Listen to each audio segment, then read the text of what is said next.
All albums forthcoming. Every information that you need if you're a music freak like us. Best of the week is your spot.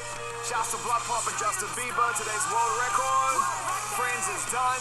And coming up again, and Weezer are back in the building.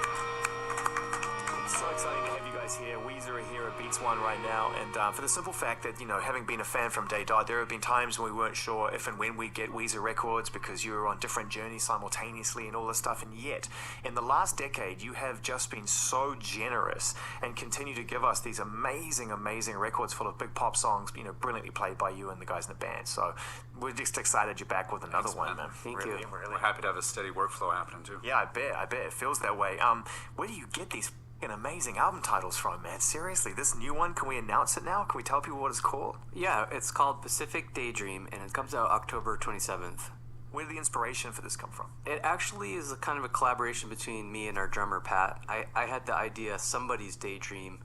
It's from this bit of Chinese philosophy where this guy falls asleep and has this dream of a butterfly, and it's so vivid that in the end he doesn't realize, he's not sure if he's a guy dreaming of a butterfly or if he's a butterfly that's dreaming of a man. Right. And I wanted to make this album that was just so vivid and realistic and just sucks you into this world so that you're not sure if you're a listener listening to this band and this album or if the album is actually the reality that's imagining the listener. And then Pat was like, somebody's is kind of like a dull word, so how about Pacific? Beautiful. Yep. Beautiful, man. I can imagine the artwork's pretty incredible as well. We haven't totally nailed it down, but it's just this image of a girl on a swing, and she's kind of swinging out in space over the image of the Earth. We've got Weezer here with us right now. We're going to play a brand new piece of music taken from the album, which is called Pacific Daydream.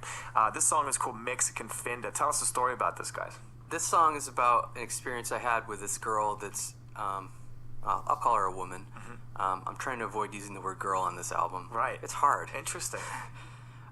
She's in another band here in LA, and we just got together a couple times, and so the song's mostly, all the details are taken from our time together. Wow, crazy. So this is a fairly autobiographical experience. Yeah. And does she know the song is about her? No, in fact, I have to email her. I gotta send it and tell her. Maybe a little bit too late. Yeah. Let's see how specific this subject matter actually is. See if your phone rings at some point in the next couple of minutes. I'm pretty sure people are going to be able to figure out who it is.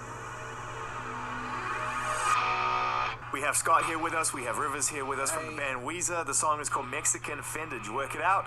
It features on an album called Pacific Daydream. How many songs are you going to put on this record? 10. 10 songs. I love it, man. You always keep it so succinct and concise.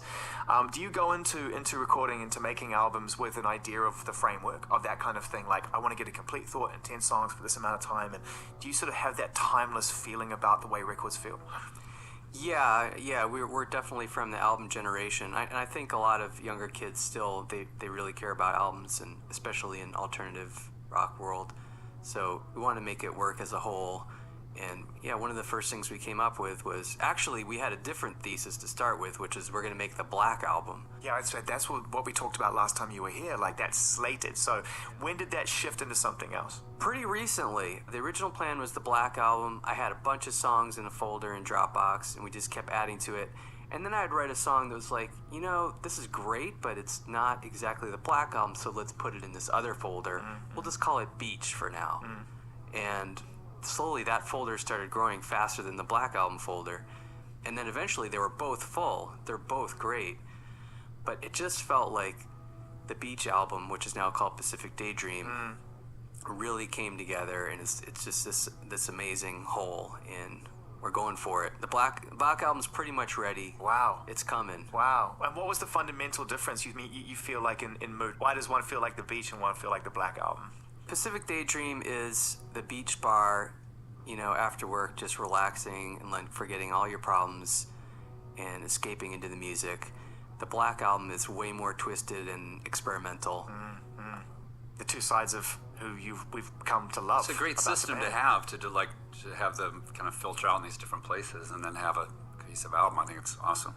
The album is called Pacific Daydream. When's it out again, Rivers? October 27th. So you have a hard date. Is it a hard end if you finish the record, or are we still ongoing? I'm going to work on it right now. Oh my God, dangerous, dangerous.